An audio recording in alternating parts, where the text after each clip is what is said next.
Gear up for Sports Talk on the South Carolina Radio Network. It's your final word on sports all across the state. Be a part of tonight's show. Call us at 800-956-7266 or email talkback@sportstalksc.com. Now here are your hosts, Phil Kornbluth, Kevin McCrary, and Tom Hayes. Good evening, everybody, and welcome into Sports Talk, South Carolina Radio Network. Here on a Wednesday night, good to have you with us. Looking forward to talking with you tonight, 800-956-7266. Our email, talkback@sportstalksc.com, and on Twitter at SportsTalkSC. The gang is all here tonight.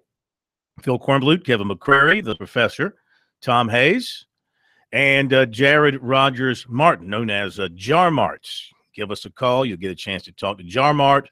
He'll talk your ear off for a few minutes. He'll ask you how the family is, how the wife is, what you're having for dinner. Then eventually he'll put you on hold and get you to us. Okay. He's a very talkative, maybe a little too talkative as a producer, I think. You know, remember some of our producers are quiet, just got the job done. I think Jar Mart does a show on the side. Well, Steak Man was pretty quiet. You know, he'd get you on the phone and put you on hold and move on to the next guy. Let's see, Eric. Eric was pretty quiet. Jar Mart, I think he views himself as a fourth. I think he views himself as a fourth host. Audience engagement here. You know, I'm just trying to give the people what they want. He is an award-winning producer. He is. He's won many. You mean Eric? You contended it was holding his own talk shows behind the glass. That's true. That's true. All right. Well, let's see. Another day, and USC, no baseball coach yet, of course. I do believe that Ray Tanner is back in Columbia. I don't have actual visual proof. Well, hang on a second. Go to his house to see if his car's back in the driveway. I actually put a camera in the tree at the right outside his office. Let me look at my monitor. Yeah, there it is. I see his luxury sedan is parked in the parking lot over at the Rice Administration Building. Somebody needs to take it and get it washed. But so yeah, looks like Tanner's back in town from Omaha. Probably had all the steak he can handle, and watched all the baseball he wanted to see. And either the wait continues or he continues his due diligence and digging through the true prospects on his list. I would imagine that some interviews will start up now. If they haven't already, I would imagine that people that he wants to talk to want to come to Columbia and check out the facilities and go from there. Of course, Florida winner last night, so they're 2-0 in the World Series along with Oregon State. Mm-hmm. So they get the buys into the winner's bracket on their respective sides on Friday. Tonight we have a loser's bracket game. It's Florida State and who we got? It's not Louisville. It's Florida State. No, it's hold on. Florida State and LSU. Florida State, LSU. Well, that should be fun to watch. Yeah. That should be fun to watch. And then and so we continue to think about Kevin O'Sullivan. Possibly for South Carolina. The longer this thing plays out, the more I start to wonder. But I can't get past – the one thing I can't get past is just the amount of money South Carolina would have to dole out. Keep in mind, up front, let's just say it is Kevin O'Sullivan they go after. $1 million buyout? Well, no, you got $700,000 yeah, it drops on as of July 1st. Okay. But you got to pay Chad Holbrook about $800,000. Mm-hmm. So that's has that been released? What they negotiated? No, but I mean that's if you're paying off the 2 years of his contract. Yeah, so that's about $800,000 in round numbers. Yeah, it probably won't be that much though. I'm sure they negotiated. He resigned. I'm sure. If I'm Chad Holbrook, I'm not taking a penny less than what my contract states. But we don't know. But why should Chad Holbrook take anything less than what he's owed? He resigned. Yeah. Okay. Under duress, under pressure. We don't know, but he made the decision to resign is what we do know. And we also don't know what his buyout. Well, I'm going to say 800,000. Okay. Just for my argument's sake. You're just pulling a number right out of your. Well, it makes sense. It makes sense. It'll be about 800,000. Okay. 700,000. They settled on 700,000. You're still going to pay $700,000 buyout for O'Sullivan. So that's $1.4 million before you even get to a contract for O'Sullivan. He's making 1.25 per season at Florida. Is he coming for a penny less than that? No. All right. So let's just say you get him for 1.3 per year. That's 1.3. And what did I say? 1.3, 1.7 and 7. 1.4. 1.3. That's $2.7 million before the first pitch is thrown. I'm not. Is South Carolina going to cough up kind of money? I'm not. Look, I'm O'Sullivan. I'm not uprooting myself to this program I built without a penny less than 1.5. Not moving. Wouldn't be surprised if that was the case. But if they win the national championship, and they are 3 victories away from winning the national championship at Florida, if they get to that championship series with those starting pitchers, there's no way that he's going to leave Florida off a national championship. But he might be thinking, you know what? I've come here. I've accomplished what I wanted to accomplish. Time to try something new.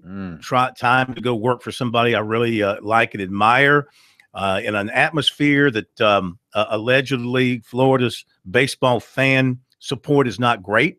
South Carolina's is, in a beautiful stadium that's already there. You don't have to go through the refurb or the rebuild at Florida. So there's some family things apparently involved here too that could factor into this thing. I know. I just can't get over the money though. I just can't get over how much it would cost to get him. Well, but the thought out there is if South Carolina is willing to pay that they can have him. But again, this is just, and I don't deny the reporting and the contacts that people have that are hearing this within the baseball world. I think it's real, but just that little voice in my head tells me that's just not going to happen. I mean, that seems like a very far-fetched thing for him to leave a program, especially one that, again, is 3 wins away from a national championship. Very well could win the national championship. He's going to have to be paid about $700,000 a buyout plus $1.5 million a year. He's going to have to uproot and come. Florida, they're not just going to sit there and say, oh, goodbye. All right, good luck.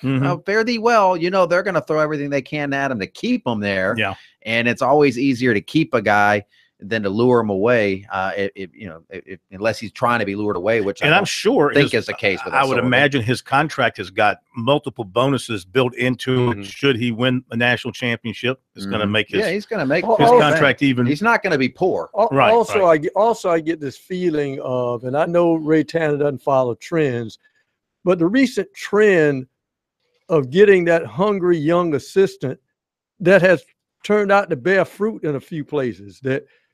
Do you make a hire now and say, wait a minute, I just made a hire and this guy can be here 10 to 15 years. Yeah. Do you want to hire somebody who's already done something and established himself and has already reached the pinnacle of the profession?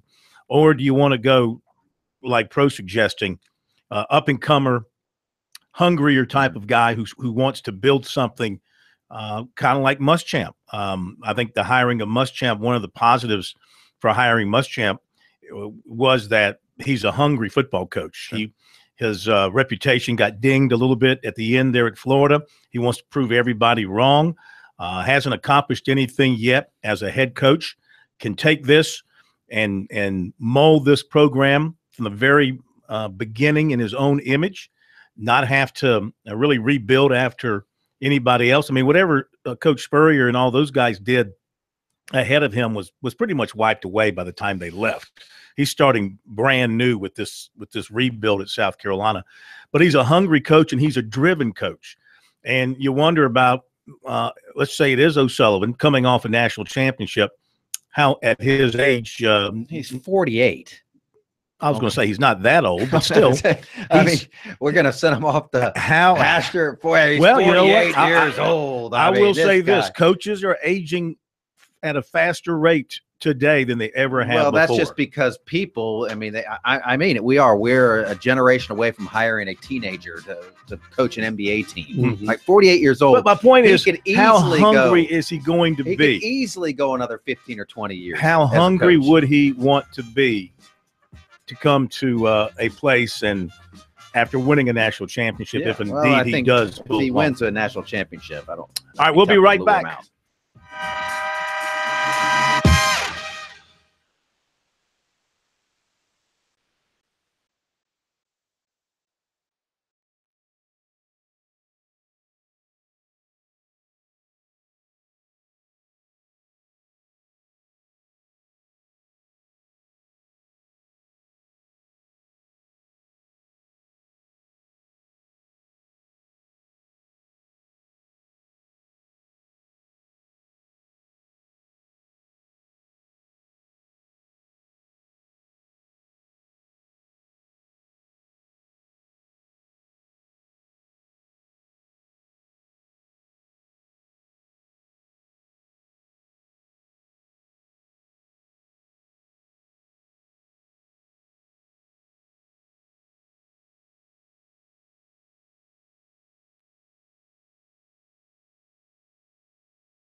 Okay,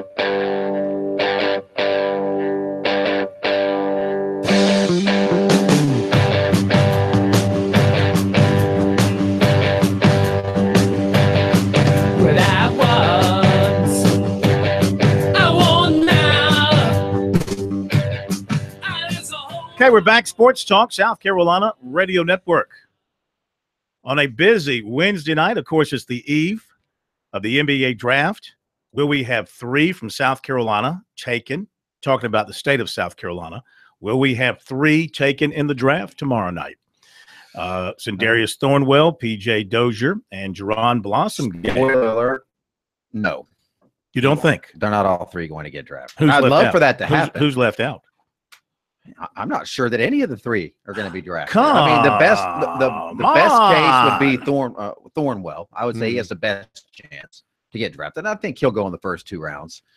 After that, I mean, Dozier maybe slides in there. I haven't seen anything with Blossom Game's name on it in a while. See, I would think Dozier would be the one, because if anything that He's got the NBA upside with does, the age. They draft upside. They don't draft. I've seen Celtics at 53 taking him. Yeah, well, he's a guy that does have all that upside. But did he make a mistake then by not being a first-round pick and maybe just barely hanging on in the second round? Well, I mean, we can't speak for him. Obviously, he and his family don't think he made a mistake. But just think about if PJ had come back for his junior year, he would have been the leader of a team coming off the Final Four.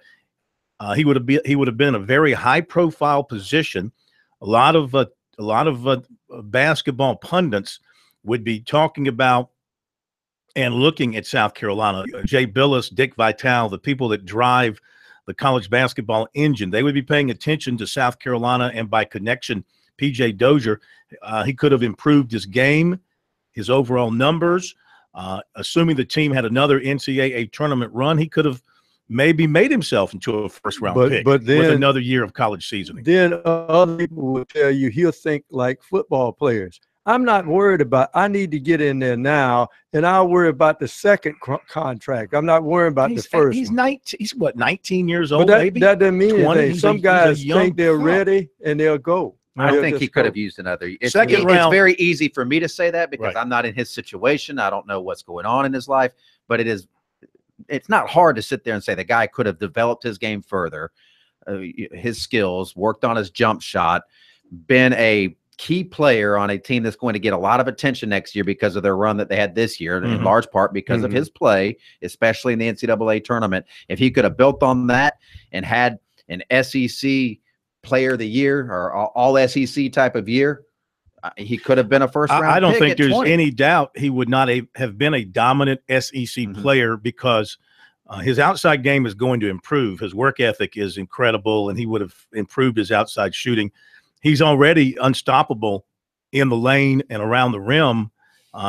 He would have been a dominating player in the SEC next season. And he would have had a chance to further solidify, if you're into these sorts of things, a legacy at the university. He'll always be remembered and part of that Final Four team. But when you're just 1 or 2 year player, and by and large, unless you're Kevin Durant at Texas where you had your jersey retired, but you do have a better chance to solidify your legacy because that Final Four team last year, I think that's Sindarius Thornwell's team. Yeah. I mean, that's when people think about that team, they're going to think zero. They're going to think Sindarius Thornwell and what he did. Now, Dozier had a great March, and he was a big part of that, but he could have had his legacy built a little bit further on that. But these are things that he, I'm sure, thought about and decided this is what was best for him. Yeah, it was his time. He had a feeling it's his time. He said, I would have said you stay, not just so your game. I just think another year in the weight room for him because, as you say, he's unstoppable. But at the NBA level, when you're a young guy, you're going to get knocked to the floor, and guess what? Ain't going to be no whistle. So you have to learn to finish during contact. Now, a team that's close to a championship and they got a low draft choice and they may take a flyer on a guy who may be a tweener, they'll take Thornwell. And guess what? To that team. And sometimes finish off a game. I loved his comment. He's strong. He made the comment that I may not be a lottery pick, but I'll be a lottery-type player in the NBA. That was Thornwell. Yes. Made a comment like that. Yeah, I'm kind he of did. paraphrasing. That's a great comment. Tonight, College World Series elimination, LSU and Florida State. Jared Boucher going to the mound for LSU, and Cole Sands to the mound for Florida State. Mike Martin, 0 for 17 in championships of the College World Series, trying to avoid going 0-18. And that first pitch will be coming up at 7 o'clock tonight. Oh, a lot of recruiting. And Stephon Wynn, we'll tell you more about him coming up. But he just tweeted out a few minutes ago that he has narrowed his list to South Carolina, Alabama, and Georgia. And is going to announce on July 1st in Anderson to anybody who's interested. You know, he's at IMG Academy now. He's out of T.L. Hanna. Of course, his dad was a standout at Clemson, and Clemson basically passed on him. Not saying that was an automatic. Not saying it would be an automatic because he's sort of a do-my-own-thing kind of kid. It certainly seems like. But he visited Clemson, of course, many times. But the Tigers, with their limited number of scholarships available, and they're already almost to capacity, I mean, they could oversign and expect to have some more players leave the program between now and next year. But after evaluating him, they moved on some other players on their defensive line. And I think he's more of an inside defensive line, but not a defensive end type. So now you put that on your calendar for July 1st. Now, you were saying the tremendous number of juniors they have. How much time do you think right now that Dabo's looking at that class year after this one? A ton. Almost all their camp work this year was done on 2019 players. Because he's got, 27 juniors? They've got 27 juniors, okay, by my count, 27 juniors. The Tigers right now with 80 scholarship players, by my count. I think I'm pretty much right on. That's 80, including the incoming freshmen, those who've already enrolled and those who are coming that class. And then, so they're 5 under maximum. Then you've got 6 seniors. So that gives you 11 scholarships to play with. And right now they've got 10 commitments. So we know they're going to take a few more than that because there'll be other players dropping out of the program or transferring or moving on to the NFL. For example, you look at their junior class and you figure this will be Christian Wilkins last year, right? You figure it could be Austin Bryant's last year. It could be Mitch Hyatt's last year. Guys that are 3-year players and starters, you figure it could be their last go-around. Deion Kane may depart after this year, so they'll have a few more spots in there to work with as the year plays out. To the phones we go, 800-956-7266. Down in North Charleston, Glenn, how are you? Welcome into Sports Talk. Hello, how are you doing? Good. How are you? I am doing well. I just want to ask you guys how you think about. I would not think Clemson would be a 12 noon game. I think is on football, but I would swear they would be a Thursday night game in Carolina. I would say would be in the right spot around 3. I had a feeling about that, but what do you guys think about the Clemson game being at noon? I mean, they should have had that game Thursday night. I think it's going to be hot. That's what I think. Yeah, you're talking about their season opener against Kent State? Right. Yeah. It'll be warm. Well, television dictates kickoff times, and that's not a must-see television game that weekend, so they put it in the lower-rated slot on the Saturday schedule, which is the noon kickoff. And South Carolina and NC State's at 3, right? Yeah. So that'll be hot too. Oh, yeah, it's going to be a middle hot of the day downtown. But the Gamecocks are preparing for that because a bunch of Gamecocks today went over to Fort Jackson to work out with the soldiers. Yeah, and to go through Army tactics. I hope they weren't using over there. Didn't they use live ammunition at one point? I'm not so certain I would like to deal with that. I don't know. I saw some pictures of them. Real bullets flying. Huh? They look ready. I'm telling you, surprise team in the nation. Like, we saw that Clemson defensive line. Nothing can scare us now. We'll be right back.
Okay,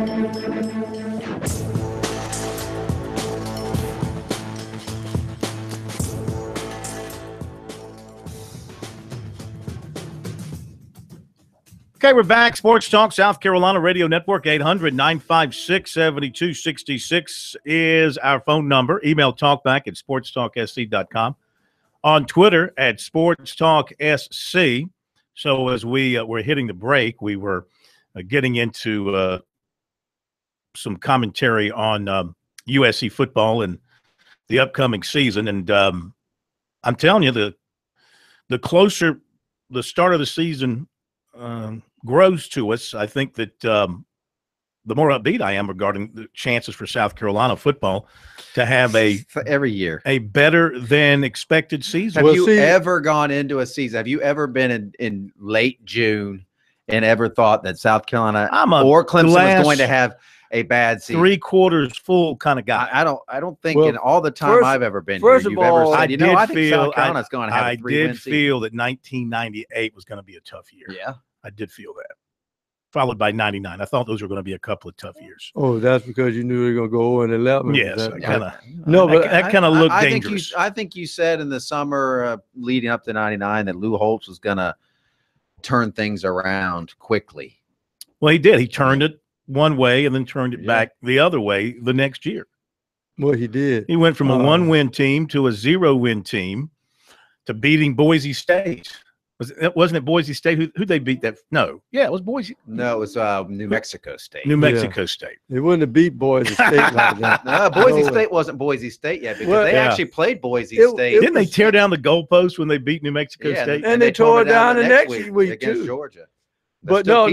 If I'm a Gamecock fan, I'm worried because I heard this same talk about the baseball team. I'm looking at this pitching staff, and I'm telling you, I'm talking about you. Yeah, Corn gets coaches fired every year. He builds up these expectations, and then the coaches can't ever live up to the Corn Blue expectations. They get the kiss of death from Corn Blue. Blue kiss of death. I did say that USC's baseball team was a World Series caliber team going into the season. And Chad Holbrook got fired. I don't think anybody would disagree with that, though. Going into the season, on paper, that was a World Series lineup. That was a World Series pitching staff and a World Series lineup. Certainly. And it didn't happen. No, it certainly was. I don't think I was off base when I said Clemson would never lose a football game again ever in the history of our lives. Yeah. And except for a little stumble against Pittsburgh, I'm still on. And then you're the one that put that hex on the NC State kicker that day.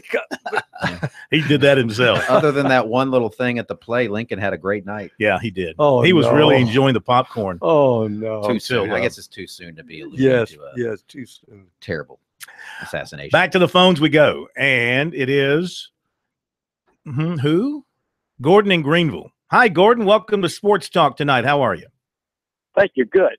Two things to consider about the Florida baseball coach. One, Florida has no state income tax. Mm-hmm. Two, South Carolina employees have to pay 9% of the state pension plan. Mm-hmm. So those will be obstacles to somebody coming. Agreed. Yeah. Great point. Yeah. I've actually brought that up on the show that there is no state income tax in Florida, so that's extra money that you make down there compared to here. True. Now the cost of living. I mean, there's other analysis that you would have to run too in terms of what's the cost of living in the Gainesville area compared to Columbia. I wouldn't think it would be. I would think, would it be much of a difference? No, I wouldn't think so. Gainesville's a small town, but that does factor in to people's decisions. I know the Miami Heat, when they're offering money compared, the Miami Heat and the Los Angeles Lakers are going after the same free agent and offering the same amount of money. You're going to make more in Miami because you don't have to pay the income tax there. But that is a good point. Now, I think there are other factors too with the Sullivan family factors where he might want to be closer to his family that's in South Carolina or is going to be in South Carolina. So it's not all about money. I mean, I think when you have a bunch of money in the bank, these guys have. Do we know for sure? I mean, we're guilty as anybody else. We see somebody post something on the internet and we take it for gospel. I mean, do we know for sure that the wife and the kids are moving to South Carolina? Do we know that for absolute certainty? I've heard it from multiple people. I haven't read it Right. on any message boards anywhere. I Right. mean, I talked to people that said that's but the a people factor. telling you may have read it somewhere. On Maybe. the Well, these I'd are like to- people. I'd no, like to I'd think like that to the people know I'm it. talking to are not. I think the Russians reading are. Message off a board message I repeaters. think the Russians are hacking into our sports. Could be. You know, I saw it was V Putin. 5962. That was the guy that I was chatting with. Well, there you now go. that I think about There it. you go. All right, 800-956-7266 profile pic. is the phone number. Thank you for your phone call and a good point made by you there.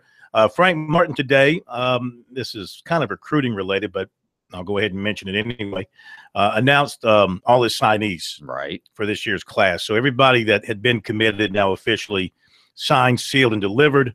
So 6'4", David Beatty, not Beatty, as I called him much of the time. It is Beatty. Don't think Warren. Out of Philadelphia. 6'4", Frank Booker, grad transfer, FAU. 7 foot, Jason Cudd. 6'8", Ibrahim Doumbia from Mali, as well as from Miami. 6'10", Felipe Haas from Chile, as well as Miami. And 6'7", Justin Minaya from New Jersey, Harrington Park. Good size. Yeah. They'll look good walking through the airport. And he also announced today that Rand Tutt is going to RANOFT. And that was a shock. oh, you know what? I don't see. Yeah, He it's a announced little it blurb too. in there. He did. Little blurb Where there is near it? the top of the At the release. bottom. I didn't get At that. the very bottom. at the bottom? I It thought says 2. He announced it 2 student athletes. Well, we already knew that CD Keita was going to. Oh, he included Keita in this announcement and Rand Tutt, huh? Yeah. Well, that puts him. One scholarship under. That does. That's right. But doesn't that mean that when he makes this announcement, that usually means he's not going after anybody else at this point? Usually it means he's wrapped up. yes. You don't release your class until you're done totally. Exactly. But you know what? One Yeah. spot available. If there's a late transfer, a late JUCO they like, who might get his grades late.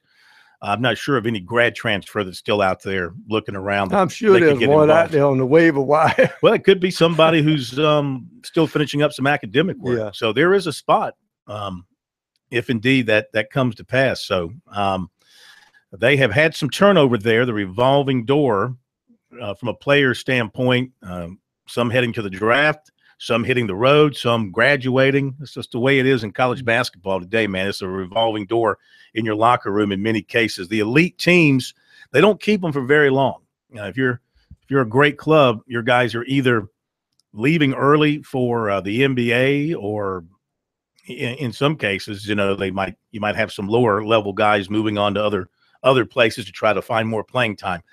The transfer number in major college basketball is just amazing. Yes. Way out of control.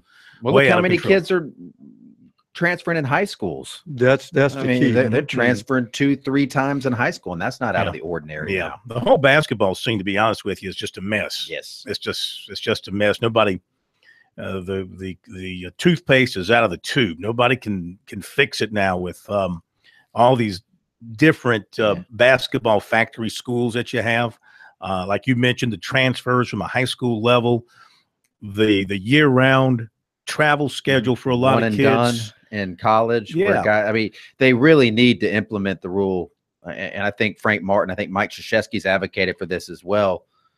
If they get rid of the age limit, if the guy wants to come out after high school and thinks he's ready to go, Let him go. let him go. But if they go to college, they have to stay 3 years. You know, baseball works fine. And I was thinking about the same thing. And, in that way, if you have that rule, okay, so your very best high school players every year who think they're ready for the league and the league thinks they're ready to come up, fine, they're going to go. But everybody else, they'll still be good basketball. Seventh Woods would probably be going straight to the NBA is what would, so you wouldn't get that. But I think if you want to do this, you also have to find ways, and they're moving in this direction. And I'm not saying pay the players, but give them more financial incentive to want to go to college. But do you give the college players the same option the baseball players have?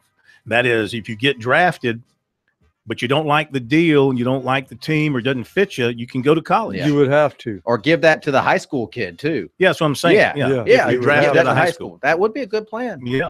All right, we'll be right back. Not go.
Our poll question on the website, SportsTalkSC.com, left it up for another week. Why not? It's still useful.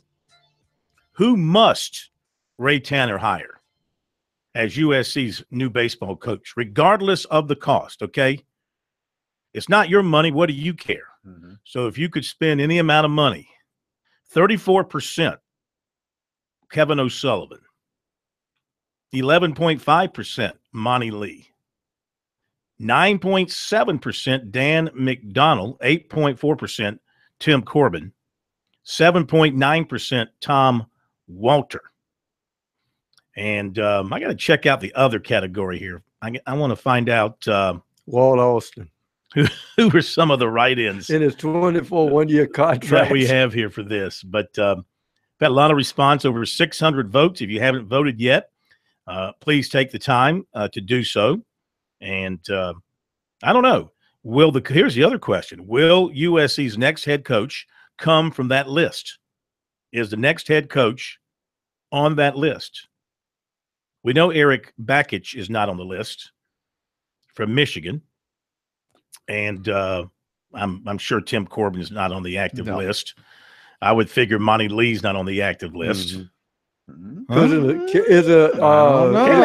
you seem to have the feeling that is not a dead issue. No, Monty was on this show Friday, and he left himself some wiggle room. I don't think he's trying to get out of Clemson. I think he's happy there. I don't expect it, but he did not shoot that down. And his relationship with Ray Tanner, you're telling me if Ray Tanner needed a guy, he wouldn't, I don't know how he would take it, but if Tanner starts trying to persuade him to take the job and offers him $1.2 million, which would be a couple of times what he's making at Clemson, with the relationship and the respect that they have, and Monty Lee, I know Clemson fans don't want to hear this, but South Carolina was his dream job. I mean, that was where careful when you talk, when you say what a dream job is for somebody, Eddie Fogler. Yeah. It turned to a nightmare. Remember, state newspaper said North Carolina was his dream job, and it was. He says not. I mean, you remember that. Yeah. He responded to the state newspaper by saying, I never wanted to be the head coach at North Carolina. Yeah. And that's what he said. And Eddie Fogler has never told a lie, as we all know. Not that I've ever heard. Not that I've ever heard. I mean, I think of people that have never lied. I think George Washington, Honest Abe Lincoln, right, and Eddie Fogler. Yeah. If George, what job did George Washington have at the end? The president, wasn't he? I mean, he admitted he chopped down that cherry tree, pro. Yeah, it's that might have been the last thing he admitted. Eddie Fogler was as honest as the day is long, and this is the longest day of the year. And that got him in trouble sometimes. Take it to the brutally woodshed. Honest. By the way, you know what comes up 1 month from today? It's the eclipse. The eclipse. 1 month. No, I'm sorry, 2 months from today. Come on. Oh, doggone it! It's August 21st. Columbia will be the literal center of the solar system, right? Because this is going to be the best place on Earth to see the eclipse. Well, how do we know it's really going to happen? I mean, these are scientists told not to believe anything that they say. Well, I mean, they're saying it's going to happen. This happened before. Maybe it's just a hoax. I've seen climate change. I've seen eclipses before. I stood out. I remember one time they said, "Do not go outside and watch it. Do not make sure you put these filters on. Don't stare right at it." I went right outside and I looked at it. That's smart. I dared that eclipse. I dared. All right, I got. That's why you got glasses on right now. I am going. That's why I have no hair. Well, you heard about that I had a full head of hair before I went out and watched that eclipse, and I came back and.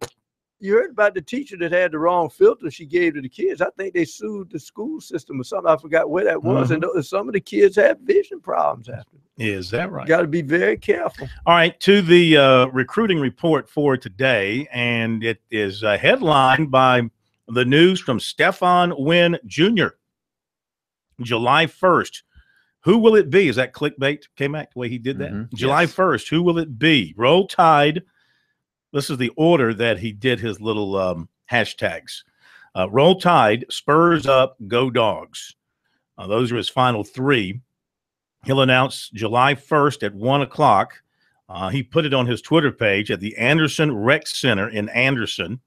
So everybody's invited to come out for that. That'll be fun. I know South Carolina has made a very strong push for him. He's been there a couple of times. Came in with his teammates from IMG when they came through on their bus tour in the spring. And, he would be a very big pickup. The three that might get him, but in particular, a rebuilding team like South Carolina to get a pretty highly regarded prospect out of IMG and from the state would be big for them. But the competition is stiff, Georgia and Alabama. But this is the kind of player you've got to get to elevate, especially a weak defense. If you get a player that Alabama and Georgia wants, just like Jamias Williams, I mean, obviously, because of the schools that wanted him, that speaks volumes. That speaks louder than any star system can about the quality of a player. And the same thing with Stephon Wynn. If these other schools of their caliber, at Georgia a bit of an exception there, but Alabama, if Alabama wants you and you get a player over Alabama, then you know you're getting a good player. Yeah, and you look at, for example, you mentioned Williams or South Carolina when they had that run, the core players that they had. Who are the other schools that they could have gone to? Could have gone anywhere. Marcus Lattimore, anywhere. I mean, could have gone anywhere. Came down to South Carolina, Auburn. No, Gilmore, Alabama, South Carolina, head to head. The Gamecocks won. Jeffrey, Southern Cal. Tennessee, South Carolina, Tennessee, and I guess he's pumping gas somewhere, didn't Connor Mitch have an Alabama offer? I don't think so. I don't think Connor Mitch. Oh, Connor Mitch. I'm sorry. I'm thinking of Connor Mitch Shaw. was NC State. Connor Mitch had some big offers. Yeah, he had Alabama offer, I think. Yeah. Doesn't always work out. Doesn't always mean. All right, let me finish this up here. So that's the big news right there. So that'll be something to watch here. All those guys were 4 or 5 star players, though. FYI. Yeah, well, I don't do stars. Yeah, well, just pointing out that they were all 4 or 5 star players. Yeah. Well, I mean, don't get me started. No, and I'm not trying to pull your string. Don't get me started. Wide receiver Josh Vann of Tucker, Georgia, has been up and down between USC and Georgia, plus a little Alabama and Auburn mixed in as well. He was back at USC for a camp and a campus visit last week. It went very well for him. His brief workout went well, and his trip around the campus and getting some one-on-one attention, a little academic stuff as well. Saw the training in weight rooms. Really liked what he saw, and he has got South Carolina, he said, now back on top, ahead of Georgia. On a scale of 1 to 10, he put the lead at about 5. He says, I'm a good fit for South Carolina. And he is going to take some vacation time here, maybe take some visits coming up after the opening, maybe go back to Auburn again. Decision time for him, maybe before his season or during the season. Defensive back Verone McKinley III, Plano, Texas, has more visits coming up before he makes his decision this summer. He'll be seeing Nebraska, Penn State, Washington, Oregon, and UCLA. Clemson was on his short list, and he's visited there, but he said he hasn't heard from the Tigers in a few weeks, but he is still considering them. He said Washington and Oregon are the 2 schools recruiting him the hardest. Clemson defensive back target Kyler McMichael, Duluth, Georgia, will announce sometime on Friday, according to his coach. Final 6, Clemson, Georgia, Tennessee, Auburn, Alabama, Florida State. Dorman offensive lineman Jordan McFadden, closing in on his decision. Could come by the end of this month or in July. He's focusing on Virginia Tech and Duke, and the Hokies out in front for him. Clover kicker Nick Skiba committed to Wake Forest last night. He also had an offer from Virginia Tech, and that offer that he talked about from USC was a preferred walk-on offer. Clemson offered 2019 offensive lineman Harry Miller, Buford, Georgia. Dutch Fork receiver Bryce Thompson plans to announce his commitment on July 30th. He has a USC offer. We'll be back.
big sample size you got there, Jared. Oh, there's others. All right, you ready to? Connor Shaw was not a heavily recruited guy. Yeah.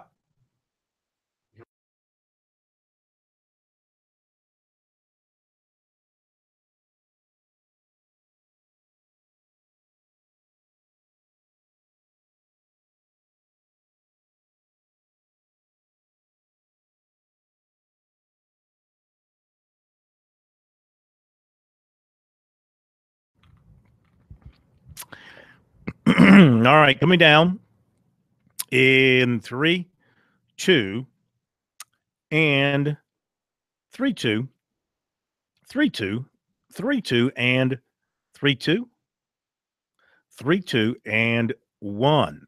Defensive lineman Stephon Wynn Jr. from Anderson and IMG Academy in Florida is going to make his commitment announcement on July 1st. He's down to USC, Georgia, and Alabama.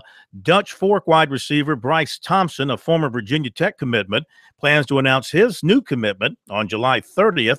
He has a USC offer. Clover kicker Nick Skiba committed to Wake Forest on Tuesday night. He also had an offer from Virginia Tech and a preferred walk-on offer from USC. Let me redo that. So I shouldn't say Tuesday night since this is running tomorrow. Let's don't date it. Are these mics dead? These other mics in here? I'm kind of hearing like a little echo. There we go. Much better. In 3, 2, 1. Defensive lineman Stephon Wynn Jr. from Anderson and IMG Academy in Florida will announce his college decision on July 1st. He's down to USC, Georgia, and Alabama. Dutch Fork receiver Bryce Thompson, a former Virginia Tech commitment, will make his new announcement. Take it again. One final time. In 3, 2, 1. Defensive lineman Stephon Wynn Jr. of Anderson and IMG Academy in Florida will announce a college decision on July 1st. He's down to USC, Georgia, and Alabama. Dutch Fork receiver Bryce Thompson, a former Virginia Tech commitment, plans to announce his new commitment July 30th. USC is an offer, and he camped at USC this month. Clover kicker Nick Skiba committed to Wake Forest. He also had an offer from Virginia Tech and a preferred walk-on offer from USC. Dorman offensive lineman Jordan McFadden is focusing on Virginia Tech and Duke with the Hokies out front. Clemson defensive back target Kyler McMichael, Duluth, Georgia, will announce on Friday. He's also looking at Georgia, Tennessee, Auburn, Alabama, and Florida State. Phil Kornblut, South Carolina, Radio Network Sports.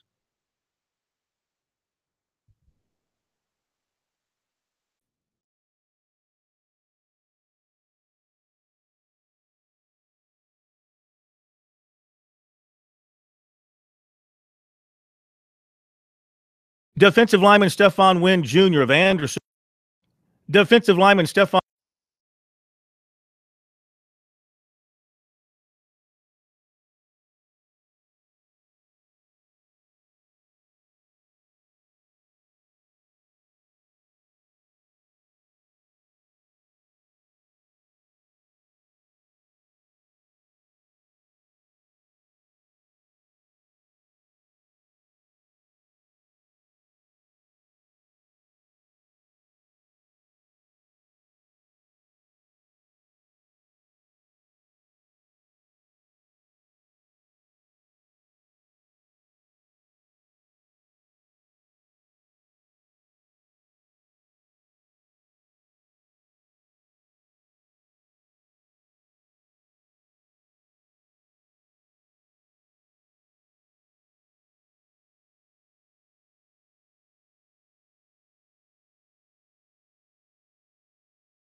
Live from Columbia, this is Sports Talk on the South Carolina Radio Network. Be a part of tonight's show. Call us at 800-956-7266 or email talkback@sportstalksc.com.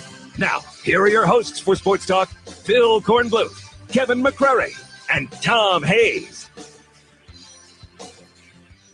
And welcome back into Sports Talk, everybody. South Carolina Radio Network here on a Wednesday night from downtown Columbia. Phil Kornbluth, Kevin McCrary, and the Professor Tom Hayes, as we are now underway in Omaha. Elimination game, LSU and Florida State, top of the first, no score. Let's continue to talk some college baseball as we welcome into Sports Talk for the first time, certainly not the last time, the new baseball coach at the Citadel, Tony Skoll. Coach, how are you?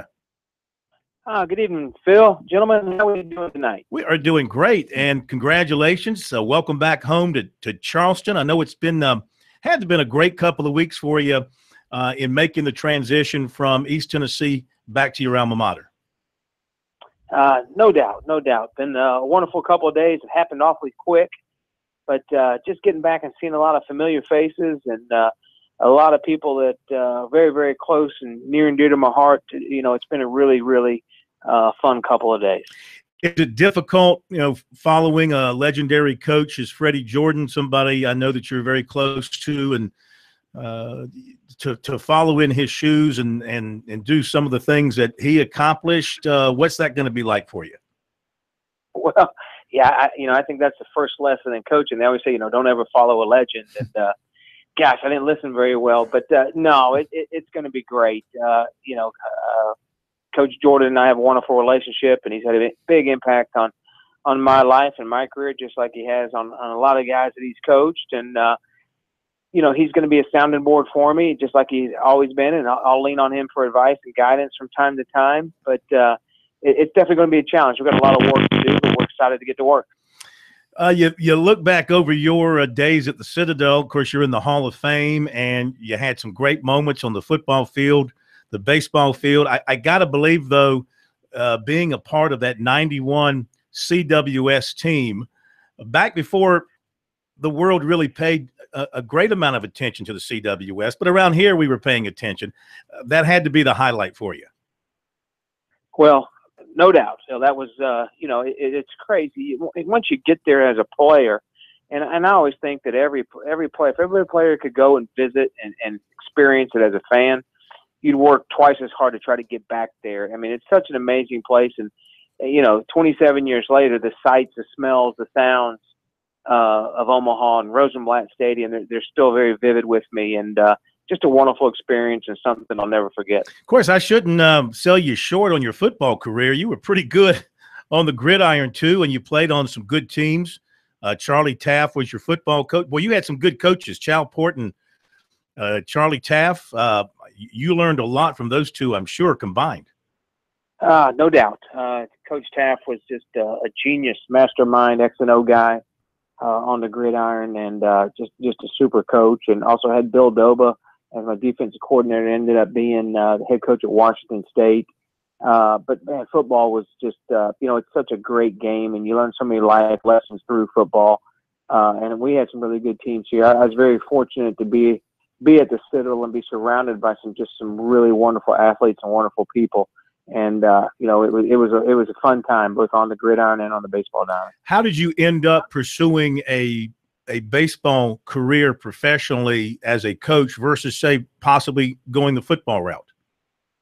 Well, I had to make a decision there. I had a couple of decent opportunities in the business world once I graduated, and I actually turned down an opportunity to get on Coach Taft's staff here. And I always wonder what would have happened if I'd have taken that spot. I was young and naive and wanted to get out in the real world and make some money, and so I started to do that. And lo and behold, I was miserable, to be honest with you. It just wasn't what I thought it was. And Ken Crehan, who was an assistant coach here at the Citadel, he had taken the job at Lincoln Memorial University, a little small NAIA program, and he called me up and offered me the job. And I asked him, I said, well, Coach, what can you pay me? He said, well, I can pay you $7,000 a year. I was like, well, Okay. I was like, well, what's the town like? And he was in Harrogate, Tennessee. He said, have you ever seen Andy Griffith? I said, well, yeah. He said, it's just like Mayberry. So I said, I'll take it. And sure enough, drove up there sight unseen, straight from Atlanta, and took the job and have been at it ever since. So it was a unique experience, but unique journey. But so glad I did. Talking with Tony Skoll, new head baseball coach at the Citadel. What's it like? Of course, you've got Coach Jordan and you got yourself, who did a great job at East Tennessee State. Dan McDonald, who is just flourishing big time at Louisville. Chris Lamanis, who's having a terrific run at Indiana. You guys are all Citadel guys, and you've had such a big impact on college baseball. Why has that happened, and what's it like among you guys? Well, I don't know if you can, pinpoint it, but we're very close. I just got off the phone with Chris, 5 minutes ago, and talked to Dan last night and texted him today. So we talk just about every day, and we're very, very close, very, very competitive with each other on and off the field and in any kind of arena. But I think Coach Poor, Coach Jordan, they develop young men, and at the Citadel, you learn so many valuable tools that help you throughout the rest of your life, and we've just been very fortunate, very blessed, to have some things go our way, and it's all about good players and surrounding yourself with good people, and that's what you got to do in any sport, and especially in athletics, and we've been fortunate to do that. Either one of those guys interested in the South Carolina job? No comment. How about that, Phil? Okay. I will say this. Obviously that is, the University of South Carolina and Coach Tanner and, the tradition, what a job it is and what a program they have. So, if both of those gentlemen are on the short list, they're doing some good research and doing some right things. What do you think, and I'm getting a little personal here, so what do you think of the money Dan makes at Louisville? I mean, did you ever think as a base – you said your first job was $7,000. What about the contract he has? I'm telling you, it's crazy. He's sort of the Tiger Woods. I call him the Tiger Woods of college baseball, because he set the standard, and, it's helped coaches all over the country make more money and give him a hard time. And he's got all that money rolling in, and I can't get him to pick up a bar tab for him. I tell you, he's, but no, Dan is, he's very, very gracious, and he deserves every bit of it, every penny of it. He's the best in our business. And, what he's done there, at Louisville, is nothing short of a miracle. It's really amazing to see what he's done, and he earns every dime of it. Talking with Citadel baseball coach Tony Skoll. So, what are you inheriting with the Bulldogs? They've had a couple of down years, no doubt about it. Lost a great pitcher who just signed today, signed his contract, 11th round pick, Sears. So, what do you have to work with here from what you know about your team that you're inheriting? Well, we've got our work to do. I'm familiar with the guys a little bit just from playing against them and seeing them play. But what I've told them, it's a clean slate for everybody. They're going to get a fresh new set of eyes. And if you look at our returning numbers, we've got some guys that have really struggled last year, but they played a lot of baseball. So we've got some experience, albeit it's not necessarily successful experience, but we've got some experienced guys coming back. They're very, very eager. They're excited for the newness of it, I think. So we're going to create a lot of energy, a lot of passion. We're going to build our program, I think, like all the great Citadel teams have, around solid pitching and toughness amongst our position players. And we're going to play with a chip on our shoulder. And I think the guys are excited about that. So we have to create there's a great culture here for Citadel baseball, but we lost our identity a little bit. So we're going to create a little bit of our identity, and we're excited about that. Well, we congratulate you. It's a great fit. I know everybody in the Citadel world is ecstatic about having you come in. We wish you the best and look forward to talking to you many times. And thank you for joining us tonight. It was a pleasure, and hope to do it again soon. Yes, sir. We'll see you down there maybe at the Citadel golf outing in August. Hopefully they'll bring you around. That's Coach Tony Skoll, new baseball coach at the Citadel. We'll be right back.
I think Tony Scholes is going to be a lot of fun to talk to over the years at the Citadel. And no comment. Yeah, that's great. That was great. He's won 566 games already in his career, 21 years as a head coach, 471 wins at East Tennessee State. And that's the most among current SoCon head coaches. So quality hire there by the Citadel a couple of weeks ago. He was actually hired on June 8th, but had his first meeting with the media yesterday. Mm-hmm. So congratulations, and looking forward to seeing him rebuild things. Of course, Fred Jordan did a terrific job for 26 years at the Citadel. Competitive almost the entire time. A little bit of a tail off the last couple of years, as you heard him acknowledge when he was with us a couple of weeks ago. Obviously, the recruiting dropped off some, though they had some good pitching over the last few years. You know, they've got some guys in the majors. And we mentioned Sears this year, one of the best pitchers in the country, who just signed his contract. So it's got to go out and shake the trees and beat the bushes and find some good players who want to go to the Citadel. You play at the River Dogs Park. So you got a great park to play at, which is right off your campus. And you got a really good, solid, strong fan following and a tradition. You'd have to probably say right now the Citadel baseball program, when it's right, is probably the number 4 program in the state, behind the two, the 3 big ones: Coastal, South Carolina, and Clemson. Got to throw Coastal in there. Sure. They won a national championship too. So, and Furman it has its time. Wofford's had its time, but I think I've got that properly covered there. So thanks to him for joining us. LSU, Florida State, scoreless in the top of the second. LSU's had a couple of hits. In fact, right now in the top of the second, they've got runners on the corners, and it looks like they're going to have runners, at least one at home. Looks like they've just scored a run on a base hit, so LSU has taken a 1-0 lead on Florida State. I think he stopped the third.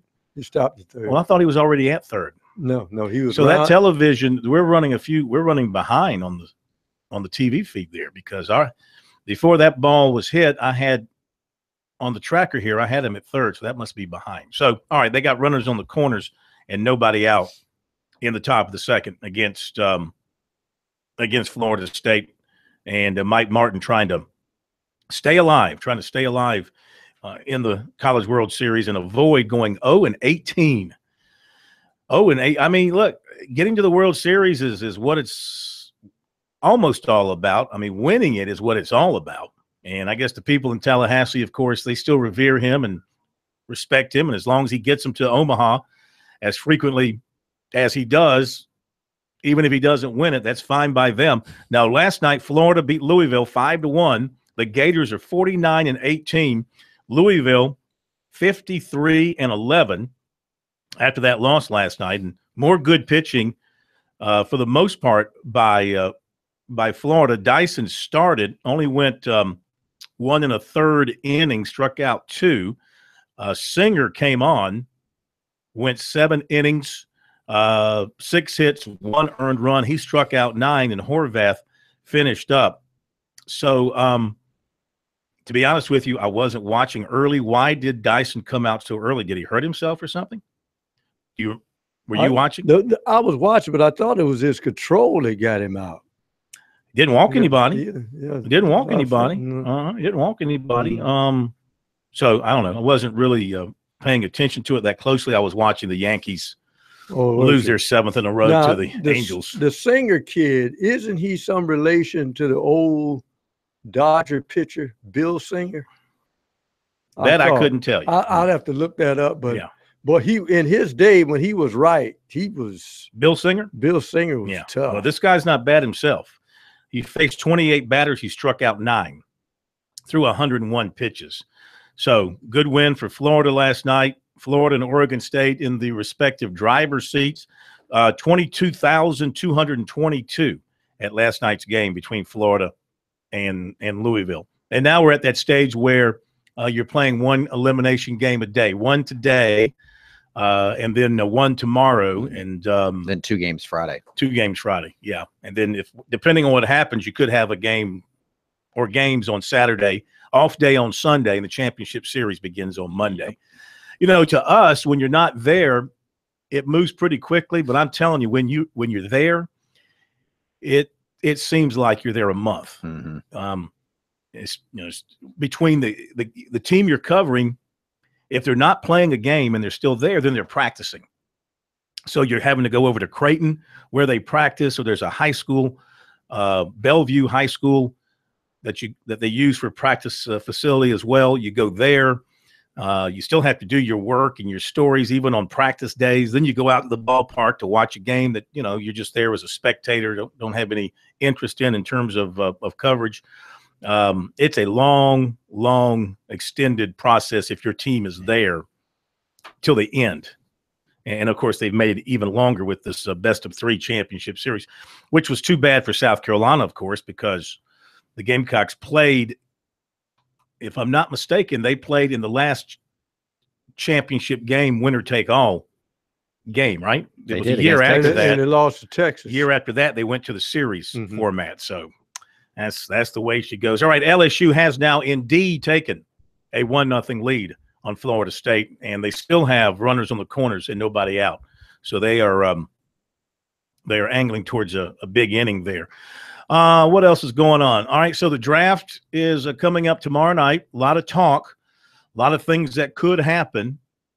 I guess we're pretty much set on Philadelphia taking the point guard from Washington, and I guess we're set on the Lakers taking Ball with the second pick. Like. Now today I saw talk where the Celtics could take Tatum at 3 and not Jackson. Did you see that? Mm-hmm. Yes, I have seen So that. I mean, unless. Of course, who knows with Boston and the way Danny Ainge is, he might be working on some big trade behind the scenes once again to try to pick up more pick. He loves to acquire the picks, but then he doesn't use them. He just trades them away again to get more picks. Well, yeah, he's adding picks. He's getting assets. That's called assets. You never know what you get, and then you got a little cushion there where you can make a trade, or if you see a big free agent you want, you can still build a team from that way. Golden State did a lot of that to build a team. Then you got to get lucky and get a second rounder who sticks, and that always helps. Yeah. Isaiah Thomas was the last pick in the draft, in his draft class, number 60. Mr. Irrelevant. I think he did okay for himself. Yeah, there's a lot of good stories out of the second round. But if I'm not mistaken, right, second round, you're not guaranteed anything. No. Am I right about that? There's nothing guaranteed. You got to go make a club. Not like the first round. If you're a first-round pick, you're getting guaranteed money. And also the key point is, even for a first-rounder, especially in the middle to the last portion of the round, there's a lot of development going in with this new crop of general managers. So you may be playing one night in Boston, say, I'm playing against the Celtics. Then you get a note at the end of the game, we're sending you down to the D League for just a couple of days or 3 days because we need you to work on so, and then they bring you back up. That happens a lot now in the NBA. Well, and now with Dwight Howard in Charlotte, the guy has got unbelievable talent. There's a reason why nobody wants him around. There is a caveat though, and that it is that back. Yeah, he's not. About every third game, that back, he doesn't. Does he make the Hornets a contender? No, not in the East. There's too. They don't have enough assets. Well, and I think Howard, there's more than just his back. He's a pain in the back side for every team that he's been on. He's not committed. He just seems like a guy that's more into clowning around and making jokes. $46 million over the next 2 years. All of the jokes of Shaquille O'Neal. Well, Clifford thinks he can get to him because he knew him when. Yeah, he's a very good player. So, but he is what he is. You know what you're going to get with him. At this point. He's not going to turn into something else. Rebounding. He helps them there. I think with the Celtics needing the rebounding and double-digit rebounding every year in his career, he might lift us to the top. All right, we'll be back. SC Wild is coming up next here on Sports Talk.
It's time to get wild with SC Wild. Everything hunting and fishing from the South Carolina Department of Natural Resources and your host, Phil Kornblut. SC Wild on Sports Talk on the South Carolina Radio Network. You know, I think we should change that opening to say it's time to get naked with SC Wild. That'd be a attention getter. Well, of course, if you were, I'd be out the door. You hear the door slam as soon as we started. Outside, outdoors, you think about getting back to nature. We love the Citadel. We had Tony Skoll on, the Citadel baseball coach. Now we have got a Citadel man here in the studio with us, Captain Billy Downer, SC Wild, DNR. But you're proud of your new baseball coach. Absolutely. And if you read anything into the no comment, potentially, who would read anything into that? You did. I watched you. Yes, I did. What did you read into? Would love to have more Citadel leadership in the state. How about that? Yeah. That would be great. We don't have enough. We need more Citadel, more El Cid. Some great baseball back then. All right, so good to have you with us, by the way. Glad to be here. Before we jump into the segments tonight, news story from the weekend, a little fishing tournament, a little shark fishing tournament down at Edisto. All right. People got maybe a little hot water for pulling out the wrong kind of sharks. Did you see that? I did not see that. How about that? Yeah. Down in Edisto, there was a shark fishing tournament, and I guess DNR is investigating. This is a news story now. Sure. Investigate. They put, of course, the anglers, they hoisted the sharks, and they looked like the kind of sharks that you're not supposed to catch. Sand shark, and what's that other one?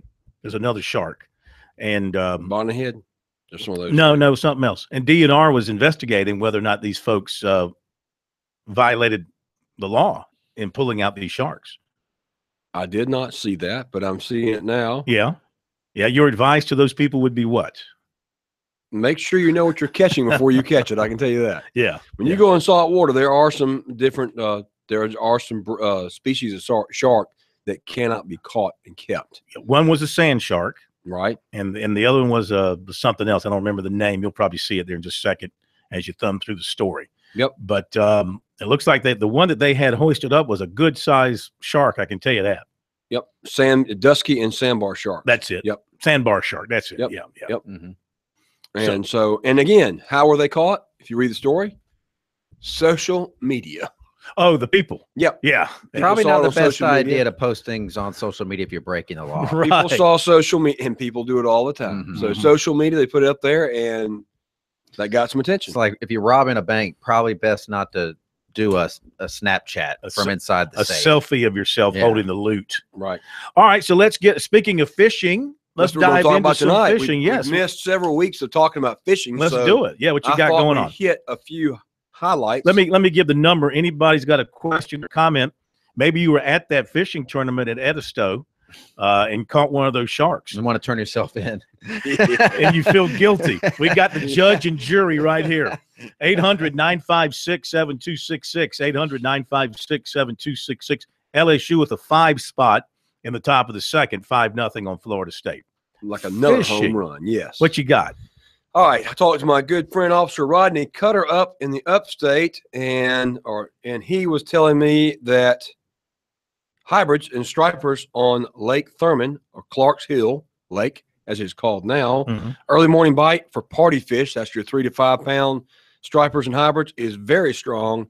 Remember, the limit on Clark's Hill is 10, with only 3 being over 26 inches in length.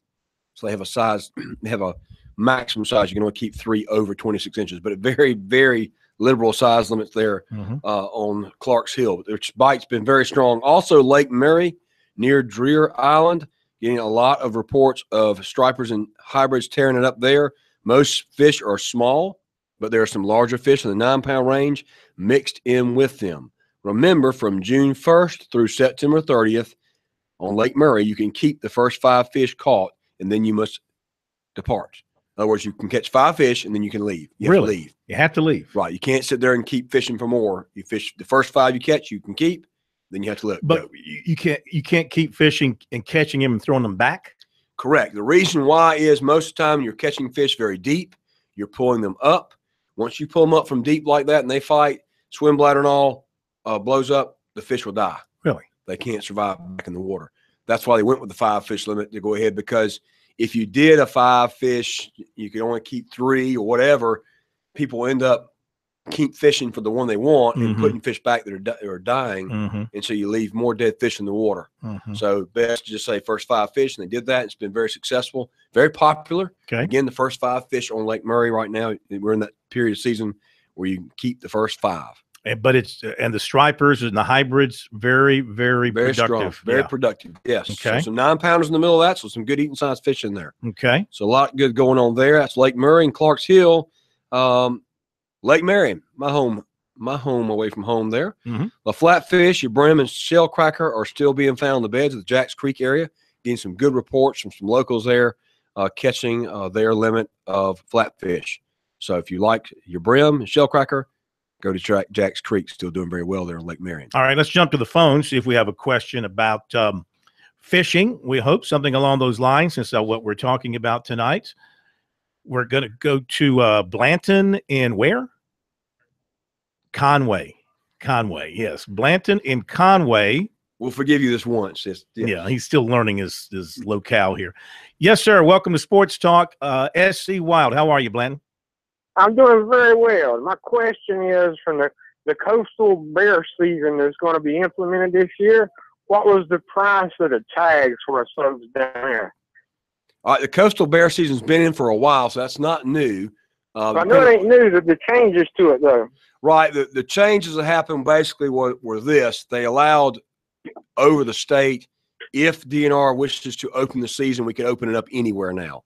It was limited to the upstate and the coastal region. Now it can be opened up anywhere in the state. As far as your bear tag prices, that's a good question. I have to look that one up because I don't see a lot of bear in Clarendon County and Sumter County, but we can check that out, and I'll let you know very shortly after the break. Have you ever bagged a bear down your way? No, sir, but I know where there's a bunch at that people want to help get rid of because they're tearing up their crops and such. Sure. And that was why we was all concerned about it, because I knew the rules had changed on it. I saw that on TV and stuff, and I read it on the website, but it ain't giving no prices. And we was wondering how the prices were going to be this year compared to having to pay for the $100 for the draw. How close do you live to the Waccamaw? I'm probably 15 minutes from the Waccamaw, the big PD, and the little PD. Okay. All right, so it's still $10 for you to put in for the draw. You still have to put in for the draw. I thought they was doing away with the draw. Not that I see here, and then they still have it's $25 if you get selected for that. Okay. So $100 for non-residents. So $25 if you get selected. Wait. You have to pay for the right to go and hunt, and then pay to go and hunt. This is the same. This thing is sort of like here we go. This is like seat licensing all over again. It's a tag. You're paying for the tag. Okay. You're paying for the privilege to go. Yes. And our sportsmen and women in this state are very willing to pay for the privilege to hunt because they know that it protects the resource and helps provide the ability and the opportunity to go after our game animals. So, are you hearing what he's hearing about the bear population being an issue? Yeah, the bear population has been growing, no doubt about it. The coastal population has continued to grow, which is why they opened the season up a few years back, to allow for bear to be taken in the coastal counties. As far as removing the draw, I didn't see that the draw was being removed. And I will check on that and get back to make sure, but did not see that the draw was being removed. All right. Thank you for your phone call. 800-956-7266. SC Wild here on Sports Talk, talking fishing. But, of course, if you have something else to talk about from the great outdoors, Captain Downer is here to answer your questions and your concerns. So you want to go back to Sure, let's go back to fishing fishing? for a minute. All right, coastal fishing, offshore, inshore, near shore. I talked to First Sergeant Greg Garner, a good friend of mine in Charleston area. Top water bite strong on trout early in the morning and late in the evening.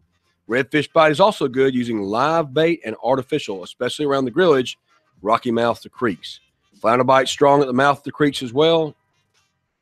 More after the break. Yeah, we'll get more on this and more of your phone calls. You want to email us, talkback at sportstalksc.com. You want to send us a comment via Twitter at SportsTalkSC. Back with more SC Wild in a moment.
It's time to get wild with SC Wild. Everything hunting and fishing from the South Carolina Department of Natural Resources and your host, Phil Kornblut.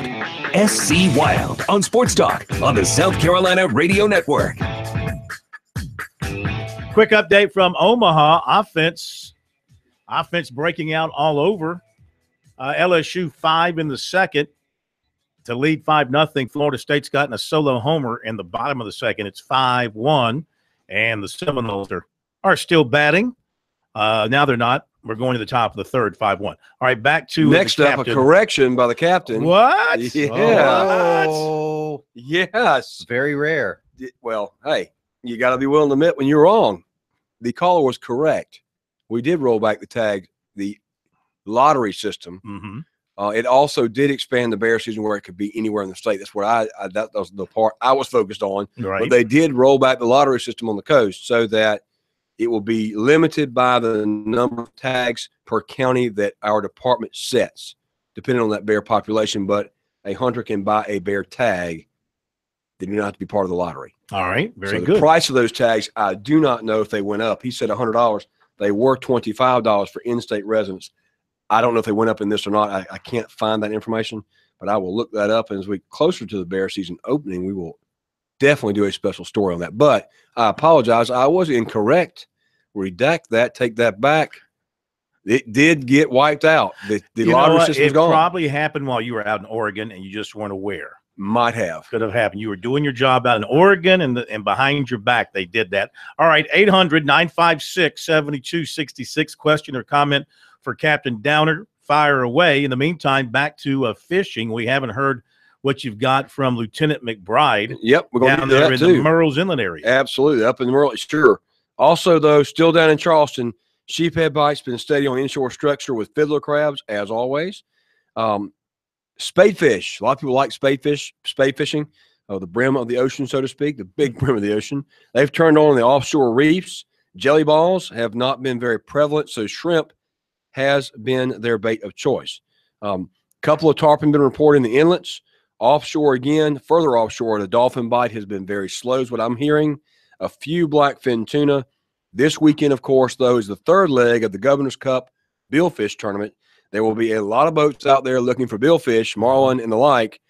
Expectations are high that the sailfish bite will be strong. Does the governor actually go out there and fish? I don't know that he does. He's there for the presentation at the end. I know that. Mm-hmm. Now, very big deal. A lot Yeah. of boats involved. Yeah. One of the things that Lieutenant McBride, speaking of him, wanted to remind our anglers out there, if you're participating in that and you're looking for billfish, if you catch one of these big game animals offshore, one of your marlin, sailfish, to not take them all the way out of the water, because these fish, he said, once you take them out of the water and they're not floating, their internal organs and all, very hard for those fish to survive after they fought so hard getting to that boat, trying not to get to the boat. When you bring them to the boat, he said, take pictures of them. If you're going to take pictures while they're still in the water so that the fish have a higher success rate of surviving when you release them. So these are not fish that you keep. No. In this contest. These are not fish you keep. These are fish that you release. Gotcha. Back to something you said about, I think it was the spade fish. And yes. So shrimp, the bait of choice, not jelly balls. So ordinarily you would use jelly balls. We talked about this last year. Remember we talked about what a jelly ball was? Yeah. It's the top of the cannonball jellyfish. Right. You cut those jelly balls up, and that's what spade fish eat. Really? Yes. But now you're going with shrimp. Because the jelly balls are not prevalent right now. Where are they? Where are they hiding? They're floating offshore somewhere you can't find them. That's a good thing. Yeah. That's a good thing. Have we had much? I think it was last year we talked about. Always in late summer, August, when all the jellyfish seem to come ashore. It's like the masses float in. We haven't had that issue yet, though. No. Yeah. Have not seen that yet. No. That's good. That's good. All right. Let's flounder bite. Well, before we do that, let's go to a caller. Okay. Go to a caller. Got another bear question. Bart in Union. Let's see what else we can get wrong today. Go ahead. It's a very popular subject. Oh, K-Mac, you're just on top of your game. You're the man. I'm telling you. K-Max is a Jew.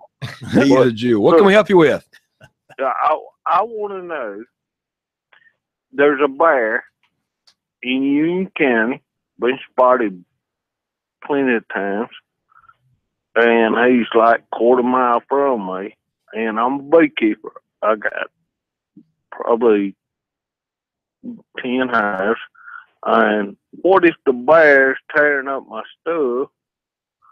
If I shoot him, not to kill him, just to wound him, would it? That's not a good idea. Just a flesh wound. That never works out good. The best well, thing to why do, not? That would be very nice. If you are shooting at a Stop bear while you're ahead. out of season, that's not a good idea, first of all, because that would be. But he's tearing up what I'm making money on. I understand that. I understand. Have you talked to the local officers about getting a depredation permit where you could shoot to scare? In other words, going to scare him. Well, I'm going to scare him. I'm going to shoot him no, with. you don't want to shoot him. You need to shoot to scare first. Try other methods can he trap him? first. Are you trying? Have you put anything up around your bee hives to keep them out? Y'all gonna make me. In years past, I've never had to do nothing. Sure. But now y'all gonna make me put something up in union. If I shoot at the bear with number 8, I'm gonna be charged. What's the deal? Well, because if you harm that bear, if you hurt the bear in any way, then you might be trying not to and just shoot to scare. I mean, shoot him. I understand what you're trying to say, but that's not fair to the animal to put lead shot into him as he's running off. If possible, there's other he ain't gonna be alternatives. running off if he's tearing up my bees hive. Well, if you're shooting at him, he's going to run off. I can promise you that. I'd run off if I got shot at. So the first thing you got to try is shoot to scare first. But talk to your officers locally there and get them to give you a depredation permit. We'll call one of them up. We'll call the 1-800-922-5431, our Operation Game Thief line.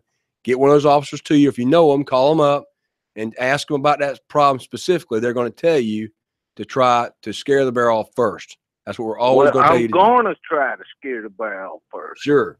But you know, I mean, this gets into my money, and it's just I know it's a male bear that's done got down here, but I wonder. I mean, y'all talk about you can't even touch a bear or nothing. I don't want to hurt one. I just want to make sure that he ain't tearing me up. No, I understand that. He's not going to tear you up. You're worried about him tearing up your beehive. Your beehives first. He wants that bear first thing again. Behave. Talk to the officers about it. Try to get him out of the way. Try to keep him off by other means first. Shoot to scare possibly is an option. When is shoot to scares like just fire up in the air over his head or something? Yeah. Does that work? Will that make it can? Buzz by him. It sure can. Well, so noise. There's other things you can do. There's other things you can do. We woke K-Mac up here all of a sudden. Here we go. You can put gas cannons out, just like we do for deer, to make loud noise, to run them off. But now, scares them. You can't shoot him right now. You can't just go shoot him now. You can't shoot. To protect the honeybee hive, even, your hives. But it's the man's livelihood. That's I understand livelihood. that. I understand that. No different than somebody's cornfield getting eaten up. Right. Same thing. It's a crop. It's something he's trying to produce. I understand that. And we'll work with people just like him. We do it all the time to try to prevent trying to harm the bear. Does Union County have a lot of bears? He said he sees one. Well, they're in the upstate, so they're in that area of closer to the mountain unit where we've had bears traditionally forever. Mm-hmm. So certainly there's bears up there. Yeah. But one thing on the way out the door, besides being very nice, one thing that you had to say there, life jackets had too many drownings lately. Yeah. Too many folks just going under and not coming back up.